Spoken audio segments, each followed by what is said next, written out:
സ്നേഹക്കൂട്ടിന്റെ എല്ലാ പ്രിയപ്പെട്ട പ്രേക്ഷകർക്കും മെട്രോ സ്റ്റാറിലേക്ക് സ്വാഗതം. വളരെ വലിയൊരു പ്രശ്നത്തിൽ തന്നെ പല്ലവി വന്ന് പെട്ടിരിക്കുകയാണ്. ഇന്ദ്രനെ ഒഴിവാക്കാനായിട്ട്, തന്റെ ജീവിതത്തിൽ നിന്നും ഇന്ദ്രനെ ഒഴിവാക്കാനായിട്ടാണ് പല്ലവി ശ്രമിച്ചത്. എന്നാൽ കേസിന്റെ വിധി അടുത്തുകൊണ്ടിരിക്കുമ്പോൾ ഇന്ദ്രൻ മാക്സിമം പ്രശ്നങ്ങൾ ഉണ്ടാക്കാൻ വേണ്ടിയിട്ടും പല്ലവിയുമായിട്ട് ഒന്നിക്കാൻ വേണ്ടിയിട്ടും ശ്രമിച്ചുകൊണ്ടിരിക്കുകയാണ്. ഇനി എന്തൊക്കെ സംഭവിക്കുമെന്ന് നമുക്ക് നോക്കാം. അതിനു മുൻപ് ആദ്യമായിട്ടാണ് ഈ ചാനൽ കാണുന്നതെങ്കിൽ തീർച്ചയായിട്ടും സബ്സ്ക്രൈബ് ചെയ്യുക. അപ്പോൾ ഞങ്ങളുടെ പുതിയ സീരിയൽ റിവ്യൂ വീഡിയോസ് എല്ലാം നിങ്ങൾക്ക് ലഭിക്കുന്നതായിരിക്കും.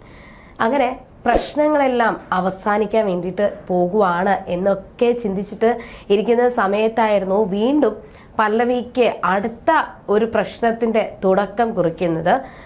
അവിടെ ഋതുവിന്റെ ബർത്ത്ഡേ ഫംഗ്ഷൻ അതിഗംഭീരമായിട്ട് ആഘോഷിക്കുകയാണ്. ഋതുവിന്റെ ആ കേക്കൊക്കെ കട്ട് ചെയ്ത് ഭയങ്കര സന്തോഷത്തിലാണ് എല്ലാവരും. എന്നാൽ ഏറ്റവും കൂടുതൽ പല്ലവിയെയും സേതുവിനെയും സന്തോഷിപ്പിച്ചത് മറ്റൊരു കാര്യം തന്നെയാണ്. ഇത്രയും നാളും ഋതു പല്ലവിയെയും സേതുവിനെയും ഒരു സ്വന്തം ചേട്ടനായിട്ടും ചേച്ചിയായിട്ടും കണ്ടിട്ടില്ല. എപ്പോഴും പല്ലവിയോട് ദേഷ്യപ്പെടുകയും സേതുവിനോട് ദേഷ്യപ്പെടുകയും അവരെ അകറ്റി നിർത്തുകയൊക്കെയാണ് ചെയ്തുകൊണ്ടിരുന്നത്.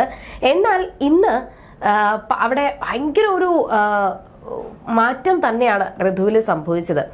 ആ ഒരു പല്ലവി ഒരിക്കലും പല്ലവിയോ സേതു വിചാരിച്ചിട്ടുണ്ടായിരുന്നില്ല ഋതു ഇങ്ങനെ മാറുമെന്ന്.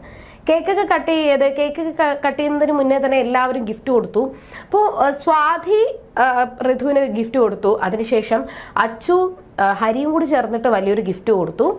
ഇത് കണ്ടതിന് ഉടൻ തന്നെ സേതു ഋതുവിനോട് പറയുവാണ്, ഞങ്ങളേൽ ഗിഫ്റ്റ്, എൻ്റെ കയ്യിൽ ഗിഫ്റ്റ് ഒന്നും ഇല്ല, എനിക്ക് തരാനായിട്ട്. അപ്പോൾ ഈ സ്വാതിയും അച്ചുവും ഗിഫ്റ്റ് കൊടുത്ത ഉടനെ തന്നെ പൂർണിമ പറഞ്ഞത്, ഋതുവിന്റെ മാറ്റം ഇനി ഉണ്ടാകണം, നീ മാറണം ഋതു, നിന്നെ പഴയ ആ ഋതുവായിട്ട് ഞങ്ങൾക്ക് തിരിച്ചു വേണം. ഇത് പഴയ ഋതു എന്ന് പറയുമ്പോൾ സേതുവിനോട് പല്ലവിയോടും ദേഷ്യപ്പെടുന്ന ഋതു അല്ല, മറിച്ച് ഓഫീസ് കാര്യങ്ങളിലും ബിസിനസ് കാര്യങ്ങളിലും ഭയങ്കരമായിട്ട് ശ്രദ്ധ ചെലുത്തുന്ന ഋതുവിനെ ഞങ്ങൾക്ക് തിരിച്ചു വേണമെന്നൊക്കെ പറഞ്ഞു. പക്ഷെ ആ ഒരു ഋതു മരിച്ചുപോയി, ഇനി ആ ഒരു ഋതു തിരിച്ചു കിട്ടത്തില്ല. അത്രത്തോളം ഞാനിപ്പോൾ വെറുക്കുവാണ്. ബിസിനസ് ആണെങ്കിലും ആ ഒരു കമ്പനിയെ കാര്യങ്ങളാണെങ്കിലും ഞാനിപ്പോൾ ഒരുപാട് വെറുക്കുന്നുണ്ട് എന്നിങ്ങനെ പറയുമായിരുന്നു. ഇതിനിടയിലാണ് സേതു ഉടനെ പറഞ്ഞത്, അച്ചുവും സ്വാതിയൊക്കെ നിനക്ക് ഗിഫ്റ്റ് തന്നു, പക്ഷേ ഞാൻ ഗിഫ്റ്റ് ഒന്നും വാങ്ങിച്ചിട്ടില്ലായിരുന്നു, എൻ്റെ കയ്യിൽ നിനക്ക് തരാനായിട്ട് ഗിഫ്റ്റൊന്നും ഇല്ല, നീ എന്നെ തന്നെ ഗിഫ്റ്റായിട്ട് തിരഞ്ഞെടുത്തു. ഞാൻ അത്രത്തോളം നിന്നെ ഞാൻ സ്വന്തം അനിയത്തിയായിട്ട് കരുതുന്നുണ്ട്, ഭയങ്കര നിന്നെ എനിക്ക് നിന്നോട് ഇഷ്ടമാണ്, അതുകൊണ്ട് നീ എന്നെ ഒരു ചേട്ടനായിട്ട് നീ എന്നെ തന്നെ അങ്ങ് എടുത്തോ എന്ന് ഋതു പറഞ്ഞു. എന്നാൽ അതിന് തിരിച്ച് ഋതു പറഞ്ഞ മറുപടിയാണ് എല്ലാവരെയും ഭയങ്കരമായിട്ട് ഞെട്ടിച്ചു കളഞ്ഞത്. ഋതു ഇങ്ങനെയായിരുന്നു പറഞ്ഞത്, അല്ലെങ്കിലും ഇത് ഏട്ടൻ എനിക്ക് ഏട്ടൻ തന്നെയാണ്, എന്തിനും ഏതിനും എനിക്ക് താങ്ങും തണലുമായിട്ട്, എന്ത് പ്രശ്നം വന്നാലും എനിക്ക് സപ്പോർട്ട് ചെയ്തുകൊണ്ട് മാത്രമേ ഏട്ടൻ നിന്നിട്ടുള്ളൂ. ആ ഏട്ടനെ എനിക്ക് ഭയങ്കര ഇഷ്ടമാണ്, എനിക്ക് സേതു ഏട്ടനെ വേണം എന്ന് ഋതു പറഞ്ഞു. ഇന്ന് വരെയും സേതു മാധവൻ എന്നല്ലാതെ സേതു ഏട്ട എന്ന് ഋതു വിളിച്ചിട്ടില്ല. ആ ഒരു ഋതുവാണ് പെട്ടെന്ന് സേതുവിനെ സേതു ഏട്ട എന്നും, പിന്നെ ടീച്ചറിനെയാണ് സേതുവേട്ടനെ ഏറ്റവും കൂടുതൽ ഇഷ്ടം, അതുകൊണ്ട് ടീച്ചറിനെയും എനിക്ക് വേണം എന്ന് ഋതു പറഞ്ഞു.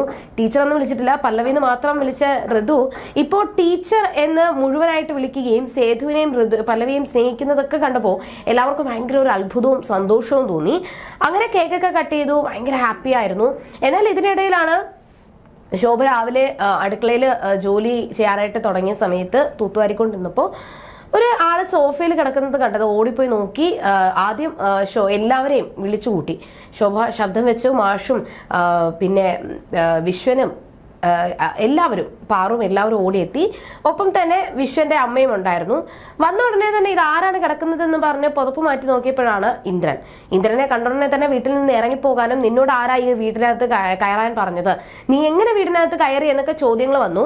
എന്നാൽ ഞാൻ ഈ ഏത് പാതിരാത്രിക്ക് ഏത് പൂട്ടും തുറന്നകത്ത് കയറുമെന്നും ഞാൻ ഒരു കാരണവശാലും ഇവിടുന്ന് പോകത്തില്ല, പല്ലവി നിയമപരമായിട്ട് ഇപ്പോഴും എൻ്റെ ഭാര്യയാണ്, അതുകൊണ്ട് പല്ലവിയുടെ അനിയത്തിയും ഭർത്താവും അമ്മയും പിന്നെ എൻ്റെ അമ്മയും താമസിക്കുന്ന ഇവിടെ തന്നെ ഞാനും താമസിക്കും, എന്തൊക്കെ സംഭവിച്ചാലും കേസിന്റെ വിധി വരുന്നതുവരെ ഞാൻ ഈ വീട്ടിൽ നിന്നും പോകത്തില്ല എന്നാണ് ഇന്ദ്രന്റെ തീരുമാനം.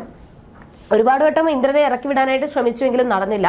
അവസാനം ആഷു തന്നെ പറഞ്ഞു പെട്ടെന്ന് പല്ലവിയെ വിളിക്കാനായിട്ട് ആവശ്യപ്പെട്ടു.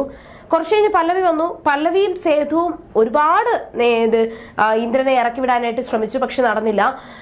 ഒരുപാട് കാര്യങ്ങൾ ഇന്ദ്രനോട് ഇറങ്ങിപ്പോകാനും പിന്നെ കേസ് കൊടുക്കും എന്നൊക്കെ ഭീഷണിപ്പെടുത്തി, പക്ഷെ ഒന്നും നടന്നില്ല. എന്നാൽ അതിനുശേഷമാണ് അവിടെ ഇന്ദ്രൻ പറഞ്ഞത്, നിങ്ങൾ എന്നെ ഇറക്കി വിടാൻ ശ്രമിച്ചു കഴിഞ്ഞാൽ ഞാൻ ഉറപ്പായിട്ടും ഇവിടെ നിന്ന് ഇറങ്ങി പോകത്തില്ല, ബലം പ്രയോഗിക്കേണ്ടി വരും, വലിയൊരു പ്രശ്നത്തിലോട്ട് അവസാനിക്കും. എന്നാൽ അതിനെ ചൊല്ലി ഇവിടെ വലിയ സംസാരങ്ങൾ ഉണ്ടാകും. ഇപ്പൊ നാട്ടുകാർ വരുമ്പോൾ ഞാൻ അവരോട് പറയും, നിയമപരമായിട്ട് ഇപ്പോഴും കേസ് നടക്കുന്നതേ ഉള്ളൂ, വിധി വന്നിട്ടില്ല. അതുകൊണ്ട് നിയമപരമായിട്ട് ഈ പല്ലവി എൻ്റെ ഭാര്യയാണെന്നും എൻ്റെ ഭാര്യ എൻ്റെ കൂടെ ജീവിക്കാതെ മറ്റൊരാളുമായിട്ട് അഴിഞ്ഞാടി നടക്കുവാണ്. പക്ഷെ എനിക്കത് ഒരു പ്രശ്നമല്ല. എങ്കിലും ഞാനിപ്പോൾ പല്ലവിയെ തന്നെ സ്നേഹിക്കുന്നുണ്ട്. അതുമാത്രമല്ല, എൻ്റെ അമ്മയ്ക്ക് കാലുവയ്യ. എൻ്റെ അമ്മയ്ക്ക് കാലുവയ്യാത്തത് കൊണ്ട് എൻ്റെ അനിയനും ഭാര്യയും അമ്മയും കൂടി ഇവിടെയാണ് താമസിക്കുന്നത്. അപ്പോൾ അവർക്കൊപ്പം ഞാൻ ഇവിടെ തന്നെ താമസിക്കുമെന്ന് ഉറപ്പിച്ച് പറഞ്ഞു കഴിഞ്ഞാൽ പിന്നെ നിനക്കൊന്നും ചെയ്യാൻ പറ്റത്തില്ല. അഥവാ വീണ്ടും ചോദ്യവുമായിട്ട് പല്ലവിയെ കുറ്റപ്പെടുത്തിക്കൊണ്ട്, വീട്ടുകാരെ കുറ്റപ്പെടുത്തിക്കൊണ്ട് ആരെങ്കിലും വന്നു കഴിഞ്ഞാൽ മാഷ് തന്നെ അവരെ ഇറക്കി വിട്ടോളും.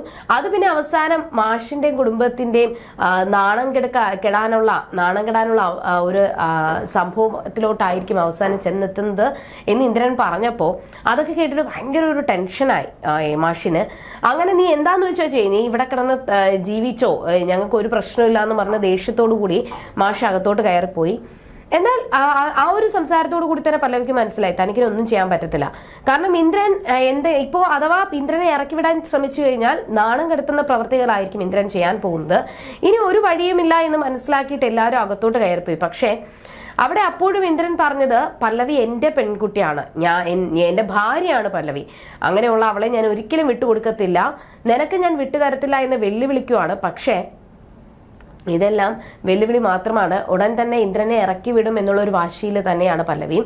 അവിടെ വെച്ച് ഇന്നത്തെ കഥ അവസാനിക്കുകയാണ്. ഇനി എന്തൊക്കെയായിരിക്കും സംഭവിക്കുക, ഈ പ്രശ്നത്തിൽ നിന്നും എങ്ങനെ പല്ലവി രക്ഷപ്പെടും എന്നൊക്കെ നമുക്ക് വരുന്ന എപ്പിസോഡുകളിൽ കാണാം. അതുവരേക്കും ടാറ്റാ ബൈ.